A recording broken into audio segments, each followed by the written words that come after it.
Welcome, you sexy bitches. I'm your host, Sterling. This is where I like to read some of the best and most upvoted stories on Reddit. And today we're going to dip our toe into some malicious compliance. You know what the best thing about malicious compliance is? Some of the pettiest shit happens in this subreddit. This is where a leisure gaming company has a bit of a fight with the landlord, and the landlord is trying to pull the wool right over their eyes and be a complete douchebag. And they destroyed their entire facility in malicious compliance. Our first post is by Garachette. Can you use the word consent in a sentence, please? I've always been very good at my native language, American English. Definitions, grammar, synonyms, but most importantly, spelling.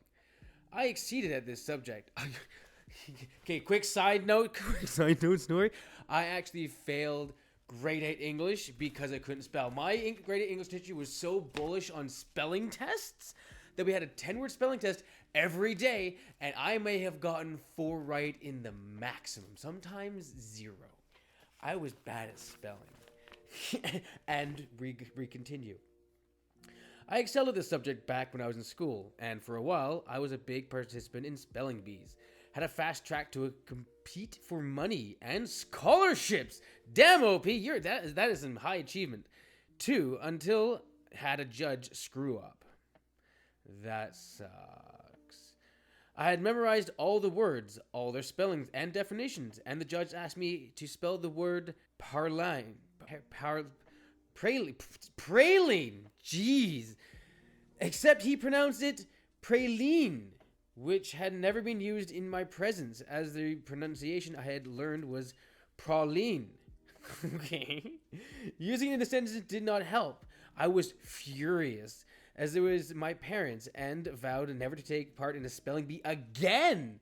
If a judge could disqualify me for not knowing the words well, why test my intelligence? I had figured that'd be the end of it. We swapped schools. My mom was a devout Christian, and my first school was the Christian school she went to growing up. Okay. But due to the plethora of other issues, we moved to another one. After a few semesters, it became obvious that I was a capital speller, and a series of tests happened to hit every grade to suss the spellers out for a participation in a spelling bee. And I immediately said no.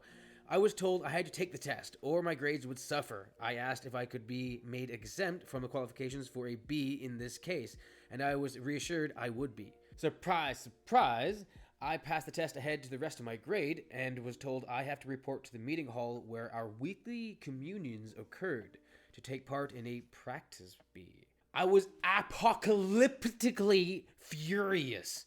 I refused outright. I demanded to know why I had been lied to. At first, the teachers insisted I had to go along with it, since I was the kid and they're adults.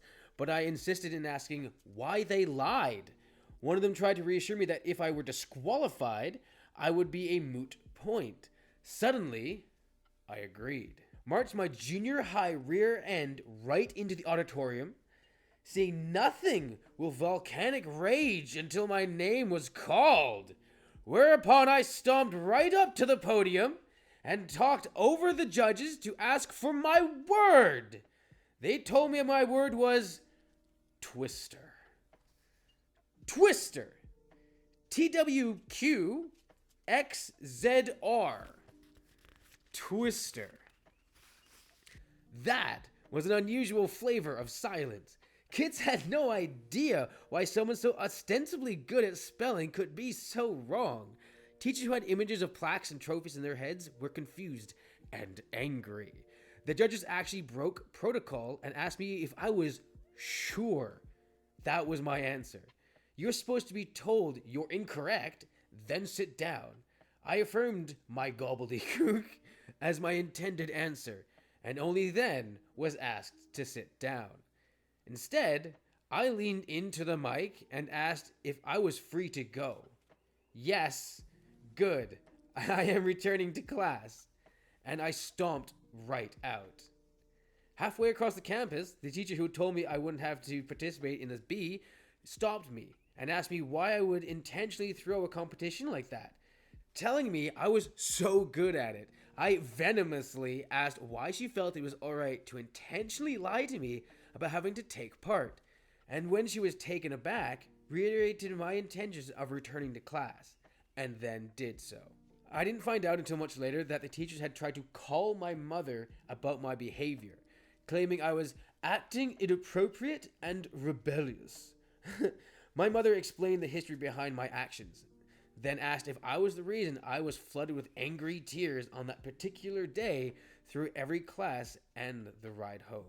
The teachers, so this is not just one teacher, it's several teachers, tried to ask her to make me participate, and my mother shot back that they tried to force me into an action without my consent, and followed up with a question of what other acts a self-professed Christian school might be forcing students into taking part in without their consent. The matter was dropped shortly after. I was not asked to enroll in their high school after that. You know what, OP? I think you're kind of better off without them. Like, no offense to Christian schools, but they wacky, and I think history definitely shows that. All right, next story. Here we go. This is by Pascal662. Be in the conference room at the times meetings are scheduled to start. Okay, here we go. Let's get into it. A couple decades ago, I was working as a network engineer for a consulting company. The company owner, Kim, was the best salesperson I'd ever met. Could sell ice to Eskimos. She had a temper. Threw a shoe at me once. Wow, what a bitch. But great technical knowledge and knew when she didn't know something. That's a good boss. It's always good to have a boss that is not just rigid in their thinking. Like, I know everything. It's terrible. I like bosses that take direction from people who know a subject better than they know it. It's a good boss. After I've been there for a couple of years, we got a new engineering manager.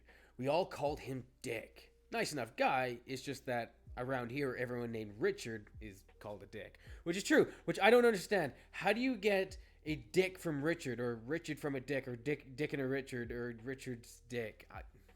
I'm confused. Sorry, no a-holes in the story. Normal company policy had always been that meetings would be announced over the intercom when they were ready to start. We had an engineering meeting once a month, early morning. The next meeting was announced a little later than normal, but eventually it was announced and we all headed over. Dick was not happy. He must have had a bad night. That a few people were in the conference room at the beginning time the meeting was scheduled to start. He made it crystal clear to tell us all in the future meetings would not be announced over the intercom, and he expected us all to be in the conference room at the time that meetings are scheduled to start. I mean, that does sound like a reasonable thing. You're supposed to be in everyone. I mean, if everyone's in the meeting room at the appropriate time, then you can start the meeting and get it over with. We all knew that the reason for the rule was that the owner was never ready for a meeting to start at a scheduled time. Well, then that answers it, doesn't it? Never mind. She was always running late or the previous meeting ran over.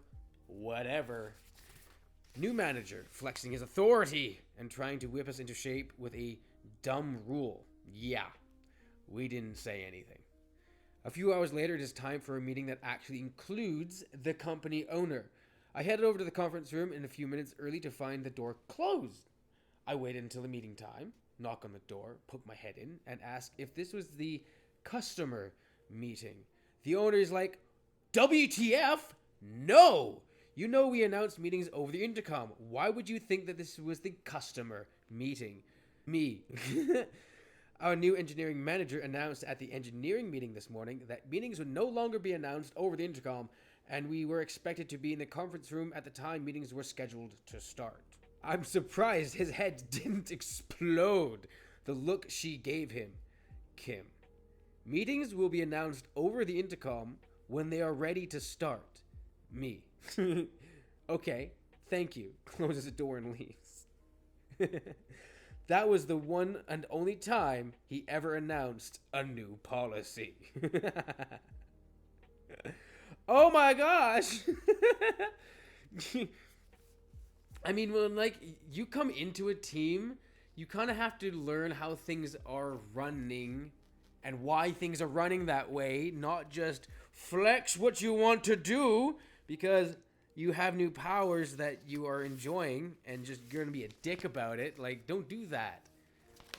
There's sometimes, just sometimes, things are done for a reason. And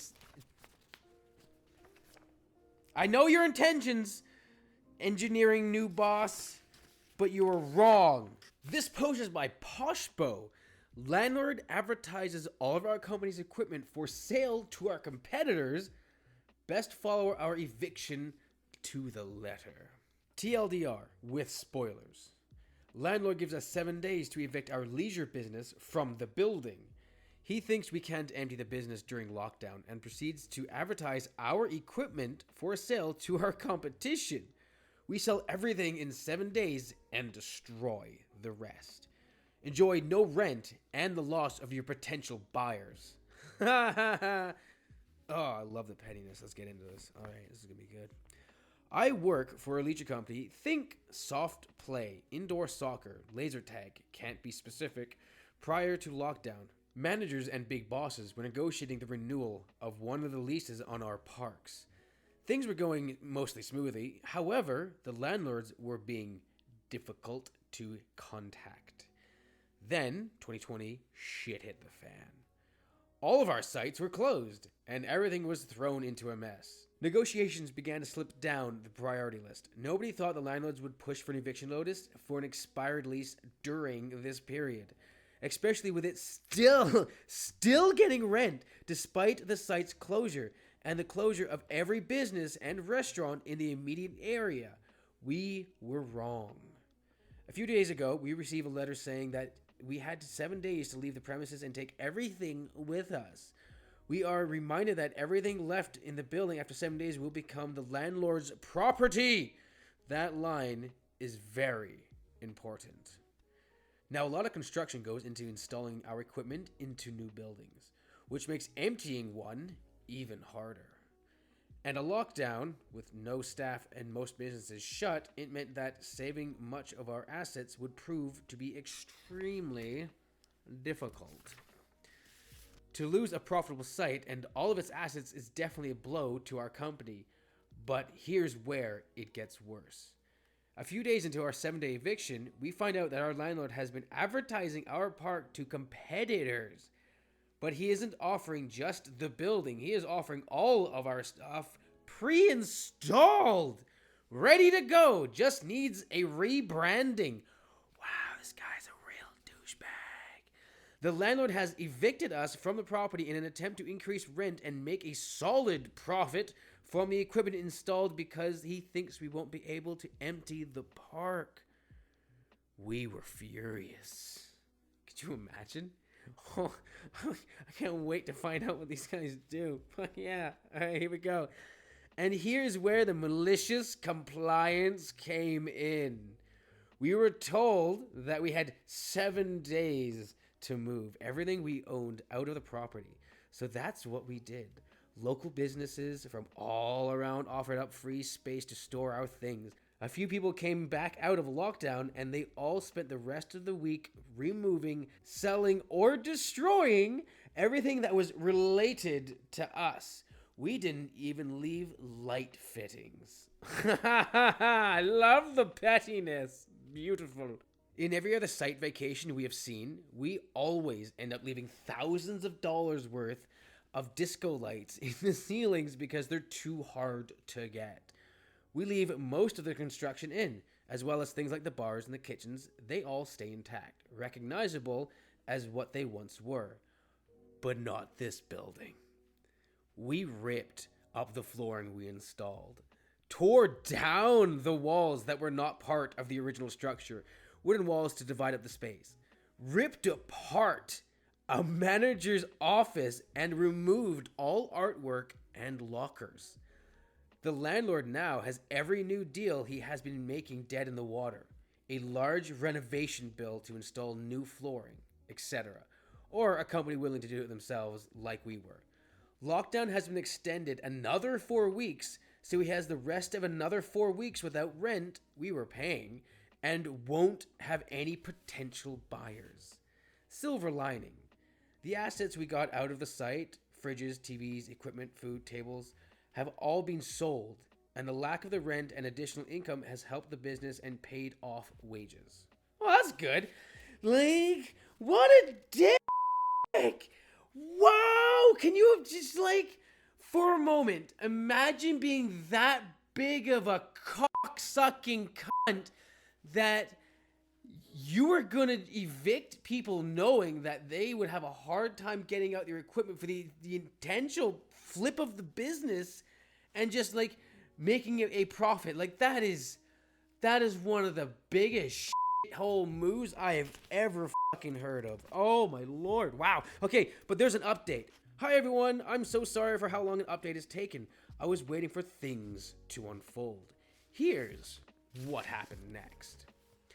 We handed the keys, and it's probably the quickest handover we've ever had.